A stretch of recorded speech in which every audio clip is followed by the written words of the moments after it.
그런데 이제 오르반은 갔어요, 세상으로. 그런데 룻은 그를 붙쫓았더라라고 말씀하고 있습니다. 이 붙쫓았더라 이 말이 원어가 따바크인데요, 두 개의 물체가 물리적으로 딱 들어붙어 있는 그런 것을 의미합니다. 딱 달라붙어 가지고 떨어지지 않는 상태. 이 룻이요, 나오미와 운명을 함께 하겠다고, 나오미가 가는 그 땅에 자기도 가겠다고 이 어머니를 딱 붙잡았습니다. 예, 우리가 주님을 이렇게 딱 달라붙어 붙잡는 자들이 되기를 원합니다. 예, 15절 보십시다. 같이 읽어볼게요.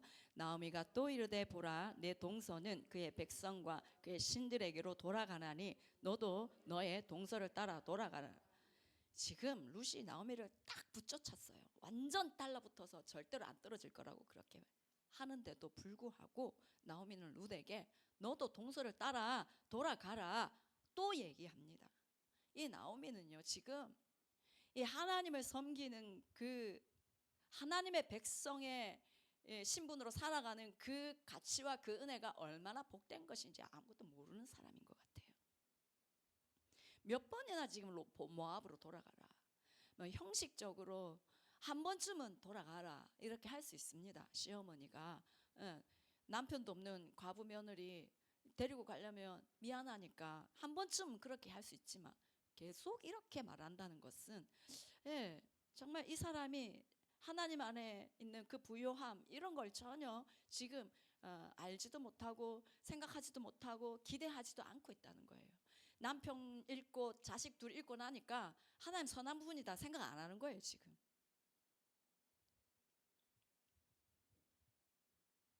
그런데 과연 그럴까요? 하나님이 선하지 않는 분일까요? 룻기를 통해서 계속 우리가 하나님이 어떤 분인지 알기를 원합니다.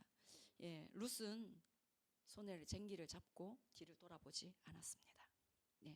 룻의 얼굴은 베들레헴만을 쳐다보고 있었어요. 룻이 하는 말, 우리 16절 너무 멋진 말씀인데 한번 같이 한번 읽어보겠습니다. 시작. 룻이 이르되 내게 어머니를 떠나며 어머니를 따르지 말고 돌아가라 강권하지 마옵소서. 어머니께서 가시는 곳에 나도 가고 어머니께서 머무시는 곳에서 나도 머물겠나이다. 어머니의 백성이 나의 백성이 되고 어머니의 하나님이 나의 하나님이 되시리니. 아멘. 룻은 나오미가 암만 말해도 발걸음을 돌릴 생각이 조금도 없었습니다.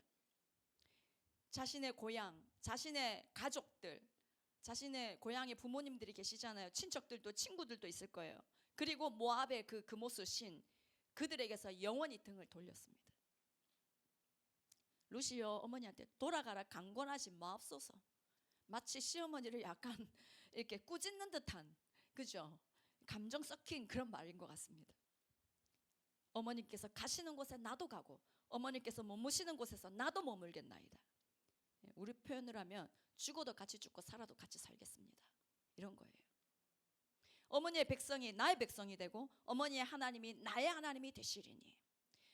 직역하면 당신의 백성이 나의 백성이며 당신의 하나님이 나의 하나님입니다. 지금 이렇게 고백하는 건데요, 이 고백은요 엄청난 희생과 모험을 가지고 있는 그런 고백입니다. 자기 친척, 가족, 자기가 옛날에 섬기던 신 모든 것을 버린다는 것은 지금까지 자신을 보호해왔던 그런 울타리들을 다 버리는 거예요.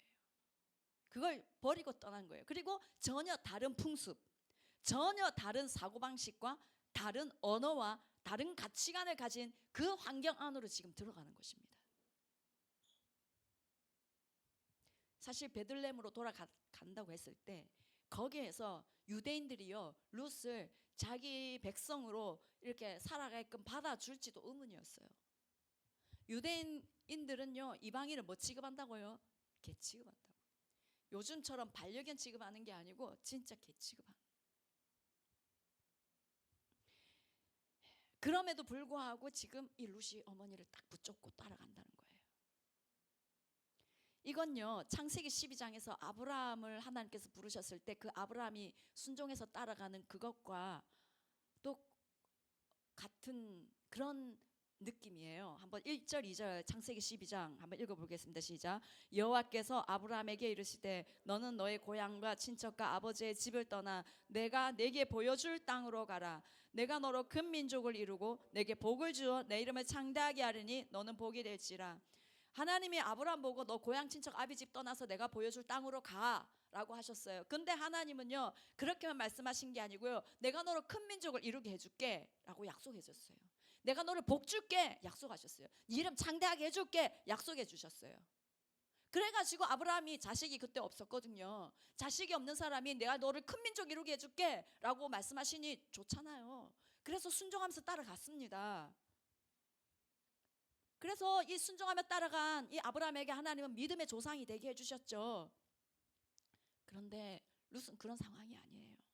룻은 하나님이 말씀하셔서 네가 나를 따라오면, 나를 믿으면, 나의 백성이 되면, 나의 언약의 땅으로 네가 가면 내가 어떻게 해줄게, 내가 너를 복 줄게 라고 말씀하지 않았어요. 그냥 스스로 결단한 거예요. 하나님께서 주신 아무런 약속이 없습니다. 그럼에도 불구하고 자기의 고향과 자기의 민족과 그 모든 것을 뒤로하고 하나님의 언약의 땅으로, 하나님을 섬기는 그 땅으로 가는 거예요. 하나님 보실 때 얼마나 이쁘겠습니까? 와, 너무 이쁘다. 이 룻의 믿음은요 아브라함의 견줄 만한 믿음이고요, 어찌 보면요 아브라함보다 더 큰 믿음의 사람인 거예요. 모압 사람은 여호와의 총회에 들어가지 못한다고 했습니다. 그죠? 그리고 이방인과의 결혼을 하나님은 금하셨다라고 지난 시간에 나눴습니다. 그렇게 한 이유는 이방인과 동화되어서 이방인이 섬기는 구상을 섬기지 못하게 하려고 하나님이 그렇게 하셨습니다. 그런데 이 룻은요, 이 아무런 약속이 없는데 모든 걸 버리고 하나님의 백성이 되고자 이렇게 하나님께 나아가는 이 딸에게 하나님은 이방 여인이었지만 은혜를 베푸셔서 나중에 어떻게 됩니까? 이 룻이 다윗의 계보를 잇는 다윗의 할아버지를 오벳을 낳게 되는, 그래서 메시아의 족보에 이름이 기록되는 그런 복을 받습니다. 여러분, 하나님을 선택하기 위해서 우리가 버려야 할 것이 있다면 그것을 아끼지 않고 미련두지 않고 버리는 우리가 될 수 있기를 원합니다. 하나님의 구원의 은혜, 이 은혜를 헤세드라고도 할 수 있는데요, 이 헤세드 안에 살기 위해서 내가 예전에 나를 보호하고 내가 또 의지했던 어떠한 것들, 내가 좋아했던 세상의 어떠한 것들, 이런 것들을 미련 없이 내려놓을 수 있는 그런 우리가 되기를 원합니다. 누가복음 14장 26절 27절 우리 한번 큰 목소리를 읽어보겠습니다. 물은 내게 오는 자가 자기 부모와 처자와 형제와 자매와 더욱이 자기 목숨까지 미워하지 아니하면 능히 내 제자가 되지 못하고, 누구든지 자기 십자가를 지고 나를 따르지 않는 자도 능히 내 제자가 되지 못하리라. 참으로 예수 그리스도의 제자된 삶을 살아가기 원한다면, 예수님이 나의 구주가 맞다면 예수 외에 예수님이 원하시지 않는 그 모든 것들을 아낌없이 내려놓을 수 있는 그런 우리 모두가 되기를 원합니다. 우리 다음 세대, 그때 우리 라스트 러너에서 어떤 목사님이 그런 말씀하셨죠. 주를 위해 목숨을 드릴 것입니다 라고 하는 것도 물론 좋겠지만 주를 위해 시간을 드리겠습니다. 주를 위해 내가 포기할 수 있는 거 포기하겠습니다. 그 작은 거 그거 먼저 해라, 이런 기도를 나눴던 기억이 있습니다. 여러분들이 정말 주님의 제자가 되고 싶다면 작은 거, 핸드폰, 미디어 관리하는 거, 유튜브 보는 거, 이것부터 먼저 관리하십시오. 이러한 것들을 내려놓는 거 미련 두지 말고 아낌없이 내려놓고 예수 그리스도를 바라보고 따라가는 그런 저와 우리 모두가 되기를 원합니다. 17절 보십시오. 와, 참 너무너무 귀한 고백을 이 룻이 또 합니다. 함께 읽겠습니다. 어머니께서 죽으시는 곳에서 나도 죽어 거기 묻힐 것이라. 만일 내가 죽는 일 외에 어머니를 떠나면 여호와께서 내게 벌을 내리시고 더 내리시기를 원하나이다 하는지라. 오직 죽음만이 나오미와 룻을 갈라놓을 수 있다. 죽는 일 아닌데 내가 떠난다면 하나님이 나 벌 위에 벌을 주시길 원한다. 와, 이렇게 지금 번복의 여지를 절대로 두지 않고 이제 목숨을 건 맹세를 지금 하고 있습니다.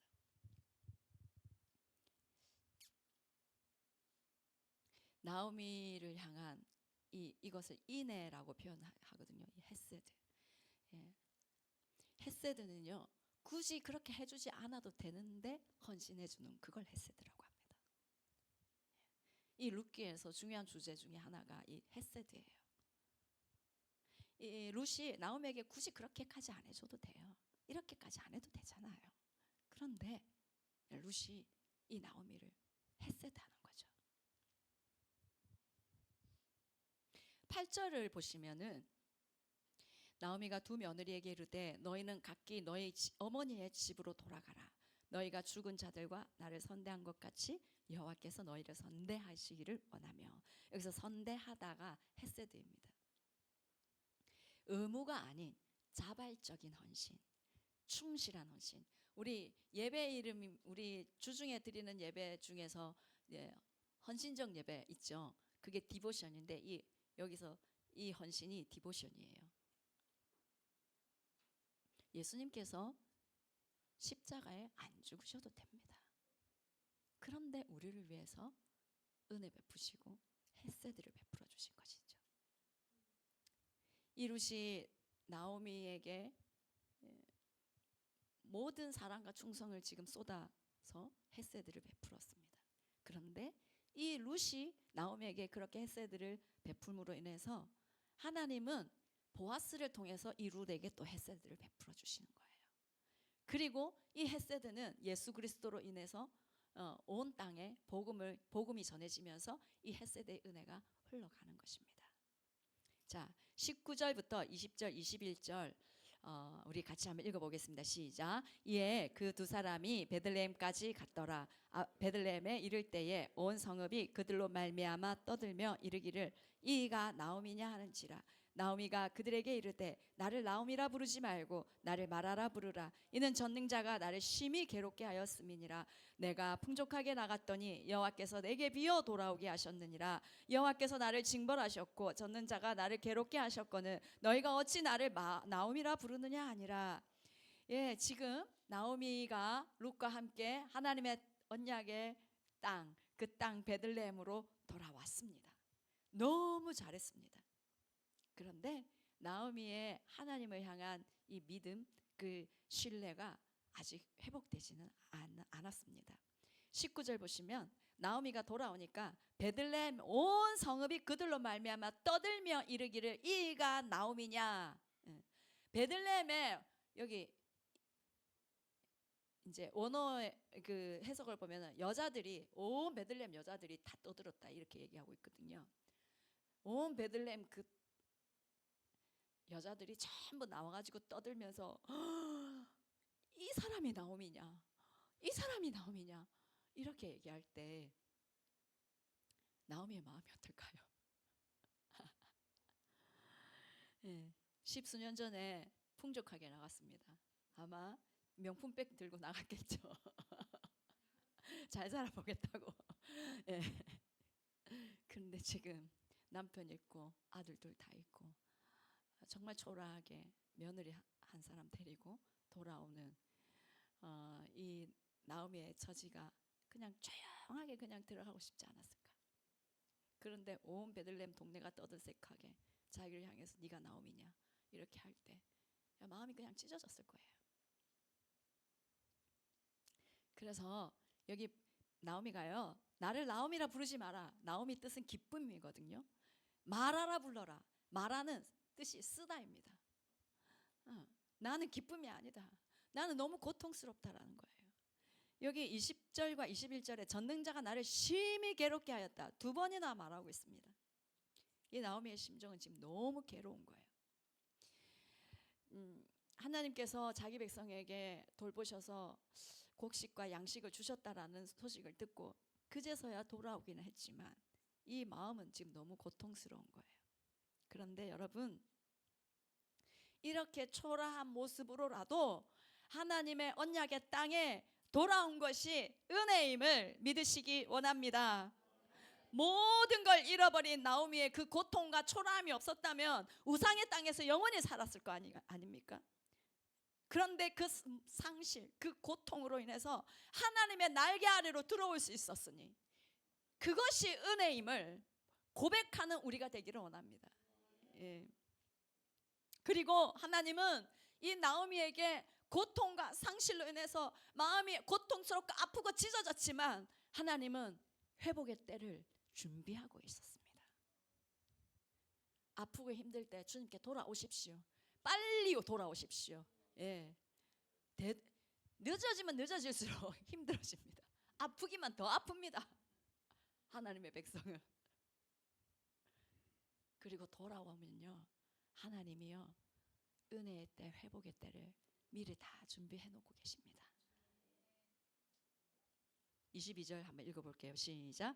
나오미가 모압 지방에서 그의 며느리 모압 여인 룻과 함께 돌아왔는데 그들이 보리 추수 시작할 때에 베들레헴에 이르렀더라. 지금 베들레헴에 도착한 그때가 언제냐면 보리 추수 시작할 때. 우리 보리 추수, 이 유대인들이 보리 추수할 때가 언제라고요? 우리가 지켰던 맥추절 즈음이죠. 그러니까 봄이에요. 이 6월절 지난 봄이에요. 이때가 열매가 있는 시절이죠.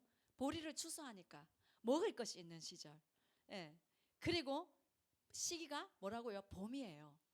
춥고 어두운 그 겨울은 지나고 이제 봄이라는 거예요. 봄의 때에 열매가 있는 때에 이때 왔다.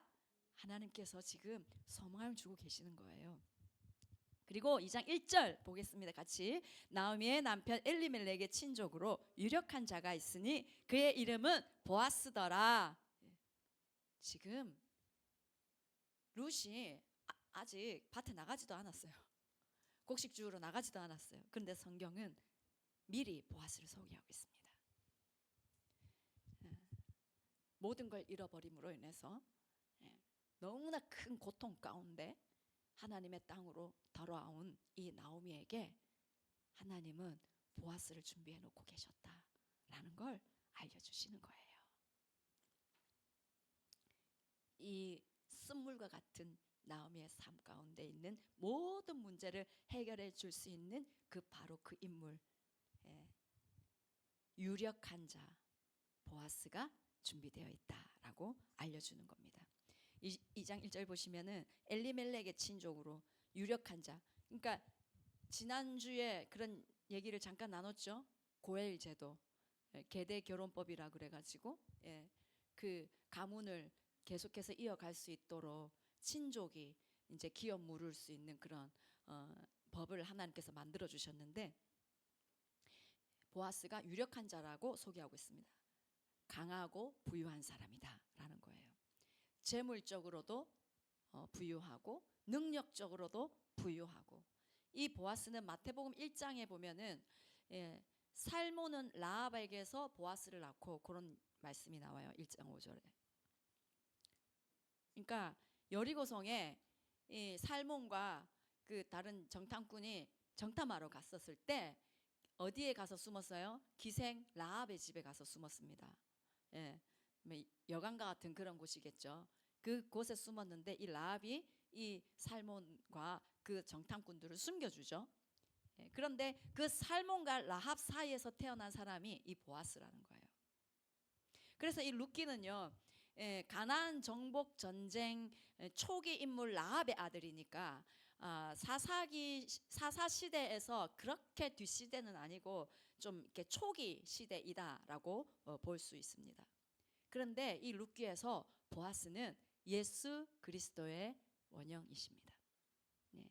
이 보아스의 역할이 예수님의 역할과 일치한다. 모든 고통과 슬픔에서 우리를 건지시는 분, 우리의 모든 빼앗긴 유업을 회복시켜 주시는 분, 유력한 자 중에 가장 유력하시고 모든 힘의 근원 되시는 가장 부유하신 그분, 그 예수 그리스도의 모형이 됩니다. 자, 2절 같이 한번 읽어보겠습니다. 모압 여인 룻이 나오미에게 이르되 원하건대 내가 밭으로 가서 내가 누구에게 은혜를 입으면 그를 따라서 이삭을 죽겠나이다 하니 나오미가 그에게 이르되 내 따라갈지어다 하매 룻이 나오미에게 밭에 이삭 주러 가겠습니다 이렇게 얘기합니다. 나오미가 먼저 이삭 주러 가자라고 하지도 않았어요. 그냥 나오미는 지금 그냥 너무 힘이 들어서 집 밖에 나가기도 싫은 거예요. 사람들 만나기도 싫은 거예요. 그런데 룻이 이제 말을 먼저 꺼냈는데 2절 앞에 보면 모압 여인 룻이 이렇게 얘기하고 있습니다. 이방 여인이라는 거예요. 그리고 이방 여인인데 과부였습니다. 당시 사람들에게 무시당하기에 딱 좋은 그런 사람이었습니다. 그런데 혼자 밭으로 가겠다라고 합니다. 레위기 23장 22절에 이런 말씀이 있어요. 너희 땅에 곡물을 벨 때에 밭 모퉁이까지 다 베지 말며 떨어진 것을 줍지 말고 그것을 가난한 자와 거류민을 위하여 남겨두라. 나는 너희의 하나님 여호와니라. 이 말씀이 있었기 때문에 그래도 용기 내어 갔습니다. 하나님은 가난한 사람들, 과부나 고아나 이런 나그네들을 위해서 밭 주인에게 모서리까지 다 수확하지 말고 떨어진 것도 이렇게 좀 그냥 가져가지 말고 다 주워가지 마라. 이 가난한 사람들이 주워갈 수 있도록 은혜를 입을 수 있도록 그렇게 해줘라 라고 말씀하셨습니다. 그래서 3절 보시면 룻이 가서 베는 자를 따라 밭에서 이삭을 줍는데 우연히 엘리멜렉의 친족 보아스에게 속한 밭에 이르렀더라. 예, 갔는데 우연히 엘리멜렉의 친족 보아스에게 속한 밭에 이르렀습니다. 여러분, 하나님의 백성에게 우연이 있을까요? 하나님의 백성에게는 우연이 없습니다. 모든 것이 하나님의 섭리 아래 일어나는 우연같이 보이지만 필연인 거예요. 마태복음 10장 29절에 참새 한 마리도 하나님께서 허락하지 않으면 떨어지지 않는다라고 말씀하셨습니다. 사람이 자기의 길을 계획할지라도 그 걸음을 인도하시는 분은 여호와 하나님이시다라고 말씀하셨습니다. 네. 하나님은 당신의 그 구속 역사를 이루시기 위해서 룻에게 은혜 베푸시기 위해서 룻의 걸음을 엘리멜렉의 기업을 물을 수 있는 의무가 있는 그 보아스에게 그 보아스의 밭에 이르게 인도해 주신 것입니다. 4절을 보시면 마침 보아스가 베들레헴에서부터 와서 베는 자들에게 이르되 여호와께서 너희와 함께 하시기를 원하노라 하니 그들이 대답하되 여호와께서 당신에게 복 주시기를 원하나이다 하니라. 예. 그런데 4절 시작은요 어떻게 시작해요? 마침이라고 시작합니다. 마침. 원어가 외힌내인데요. 그런데 보라 이런 뜻입니다. 감탄사입니다. 이삭을 죽기에 간밭이 보아스 밭이었는데 또 마침 그날 보아스가 왔네. 예. 하나님의 손이 룻과 보아스의 걸음을 인도하셔서 그들을 만나게 하시는 것입니다. 이 보아스가요 추수하고 있는 종들에게 뭐라고 얘기하냐면 여호와께서 너희와 함께 하시기를 원하노라. 종들을 축복하고 있습니다. 옛날에 종은요 사람이 아니었습니다. 사람 취급을 취급을 안 해줬어요. 그런데 이렇게 종을 축복하고 그리고 종들에게 축복하니까 종들도 여호와께서 당신을 복 주시기 원합니다라고 이 주인을 축복합니다. 이 보아스가 도덕적인 면에 있어서도 굉장히 유력한 사람이다. 이 보아스가 이제 어느 소녀냐, 이 누구의 소녀냐, 잘 처음 보는 자매가 이제 있으니까 누구냐 물으니까 사환이 모압에서 온 모압 소녀입니다. 이렇게 이제 얘기를 했죠.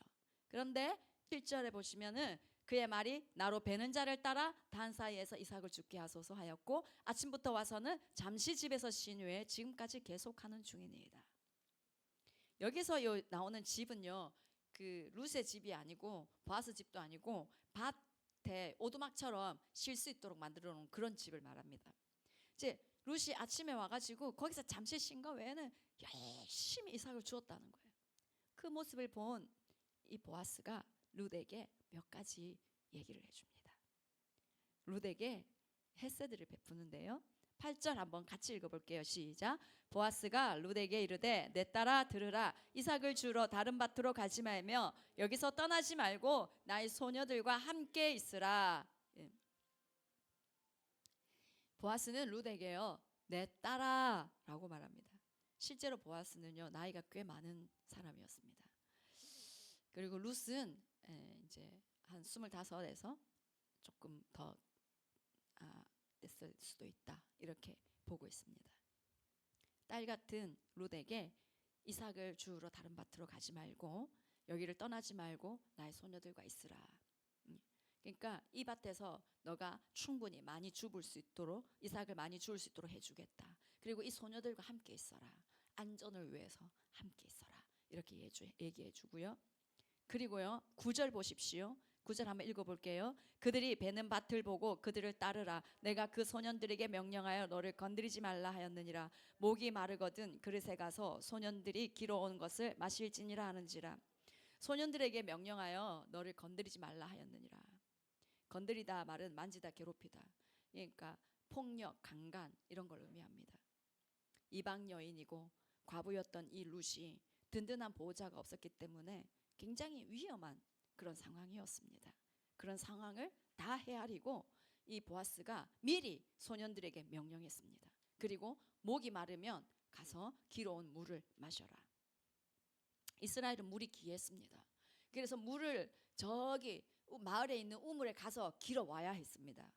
멀었습니다. 아무것도 모르는 이방에서 온 이 여인이 무슨 물을 미리 잘 준비하고 갈 수 있었을까요? 그리고 이 밭에 물이 있어도 이 이방 여인인 이 룻이 그저 이렇게 혹시나 쫓겨날까봐 조마조마하면서 조심스럽게 이삭을 줍고 있지 않았겠습니까? 무슨 물까지 달라고 할 만한 형편이 안 됐을 텐데 그 모든 것을 다 헤아리고 가서 물도 마음껏 마시라고 이렇게 이 보아스가 룻에게 세심하게 챙겨주고 있습니다. 그러니까 너무 감사하겠죠. 10절 11절 같이 읽겠습니다. 룻이 엎드려 얼굴을 땅에 대고 절하며 그에게 이르되 나는 이방 여인이었거늘 당신이 어찌하여 내게 은혜를 베푸시며 나를 돌보시나이까 하니 보아스가 그에게 대답하여 이르되 내 남편이 죽은 후로 내가 시어머니에게 행한 모든 것과 내 부모와 고국을 떠나 전에 알지 못하던 백성에게로 온 일이 내게 분명히 알려졌느니라. 생각지도 못한 이 은혜를 입고 어리둥절하면서 어찌하여서 내게 은혜를 베푸시고 돌봐 주십니까? 라고 말하니까 너가 시어머니에게 행한 모든 일과 부모와 고국을 떠나서 이 땅으로 돌아온 것을 내가 다 들었다 라고 말하며 룻을 축복하는데 12절 보십시오. 함께 읽겠습니다. 여호와께서 내가 행한 일에 보답하시기를 원하며 이스라엘의 하나님 여호와께서 그의 날개 아래에 보를 받으러 온 내게 온전한 상 주시기를 원하노라 하는지라. 하나님께서 네가 행한 일에 보답하기를 원한다. 축복하고 있습니다. 룻은 시어머니와 하나님을 선택함으로 인해서 모든 걸 다 버렸습니다. 고향, 친정 부모, 친정 가족들, 우상, 이 모든 것을 다 버렸습니다. 그런데 그 모든 상실을 하나님께서 대신 갚아주기를 원한다. 보아스가 축복하고 있습니다. 지금 룻의 형편은요, 끼니거리가 없는 거예요. 자기가 이거라도 줍지 않으면 당장 오늘 저녁에 먹을 양식이 없고 시어머니가 먹을 것이 없는 극빈자 중에 극빈자입니다. 그 극빈자에게 얹혀 사는 룻입니다.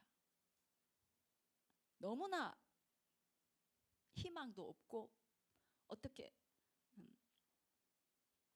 그런 모든 것을 잃어버린 아무것도 없는 그런 룻이었지만 하나님께서 룻을 우연히 보아스 밭으로 이끌어 주시고 때마침 또 보아스를 만나게 하셔서 룻을 축복하고 계십니다. 룻에게 복을 선포하고 계십니다. 12절 다시 보시면 그의 날개 아래 보호를 받으러 온 내게 온전한 상 주시기를 원하노라. 룻이 보호를 받으러 온 거처는 하나님의 날개 아래다라고 지금 말하고 있습니다.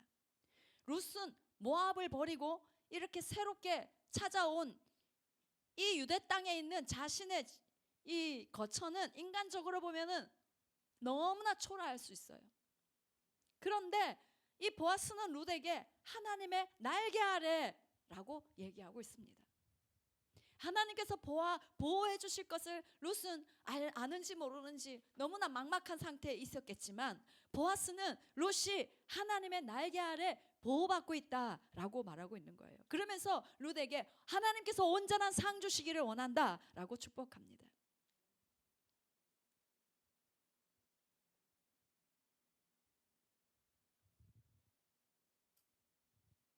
막막하고 두려운 이 룻에게 하나님은 보아스를 통해서 복을 선포해 주셨고, 예. 이 룻이 얼마나 감사하고 또 그 모든 두려움이 떠나갔을 것 같아요. 13절 한번 볼게요. 룻이 이르되 내 주여 내가 당신께 은혜 입기를 원하나이다. 나는 당신의 하녀 중에 하나와도 같이 못하오나 당신이 이 하녀를 위로하시고 마음을 기쁘게 하는 말씀을 하셨나이다 아니라. 룻이 보아스가 자신을 위로하는 말씀, 그리고 자신을 기쁘게 하는 말씀을 해주셨다라고 고백을 합니다. 이 보아스는 예수 그리스도의 뭐라고요? 모형이다. 예. 우리가 예수 그리스도를 만날 때 진정한 위로를 얻습니다. 할렐루야. 진정한 기쁨을 얻습니다. 예. 어저께요. 얘기해도 되나 모르겠네. 한 자매가 저를 찾아와서 이제 오랫동안 그 부분을 놓고 기도하고 있었을 거예요.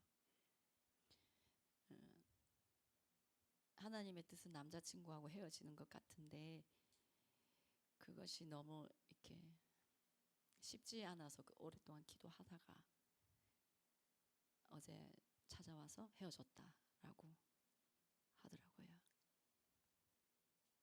근데 눈을 보니까 너무 아파하고 있었습니다. 저도 마음이 아프더라고요. 근데 그 얘기를 듣고 있잖아요. 제 마음이요, 그 자매를 너무 축복해주고 싶은 거예요. 이 자매한테는 그 남자친구가 어쩌면은 전부까지는 아니겠지만 이 자매한테 너무 이렇게 잘해줬거든요. 그 친구가.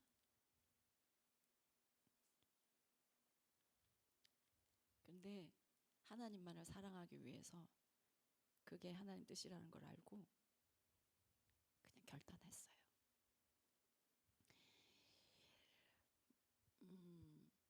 그래서요, 하나님이 저 딸을 책임져 주세요. 하나님이 저 딸을 복 주세요. 하나님이 저 딸의 마음 가운데 하나님의 사랑으로 이제는 가득히 다 채워주세요. 하나님이 갚아주세요 하는 기도가 그냥 저절로 나왔습니다. 제 마음이 그런데 하나님 마음은 어떻겠습니까? 하나님만을 사랑하려고 자기가 너무 사랑하고 좋아했던 그것을 내려놓고 포기할 때 하나님 마음 어떻겠어요? 아브라함이 이삭을 바칠 때 하나님이 네가 이제야 나를 경외하는 줄 내가 알겠다. 내가 너를 축복한다. 하나님이 막 그렇게 하셨죠. 우리가요, 정말 하나님만을 사랑하게 되면요, 하나님이 그 인생 책임지고 축복하십니다. 사람도 그렇게 해주고 싶은데 하나님이 얼마나 어련히 그렇게 하지 않겠습니까? 행한 대로 갚아주시는 하나님, 온전한 상 주시는 하나님. 여러분, 모든 걸 잃어도 주님 당신 한 분을 내가 얻기를 원합니다 라는 그 믿음과 그러한 결단이 우리에게 있기를 원합니다. 세상에 우리를 유혹하고 우리를 기쁘게 하는 것들이 많이 있습니다. 돈, 이성, 여러 가지 우리를 기쁘게 하는 게 많은데 오늘 이 룻처럼 내가 모든 걸 잃어도 나는 하나님을 붙잡고 하나님만을 섬길 것입니다. 내가 거지처럼 산다고 해도 뻔하지 않습니까? 가부 따라 어디 가면 뭐 먹을 게 나와요? 내가 거지처럼 산다고 해도, 나는 모든 걸 잃어버려도 나는 하나님 당신만을 나는 붙들고 나는 살 것입니다. 당신이 나의 유일한 만족이고 나의 전부이십니다 하는 그 고백이 입술의 고백만이 아니라 우리 모두의 고백이 다 되기를, 그리고 우리 온 삶의 고백이 되기를 간절히 축원합니다. 우리 같이 찬양하겠습니다.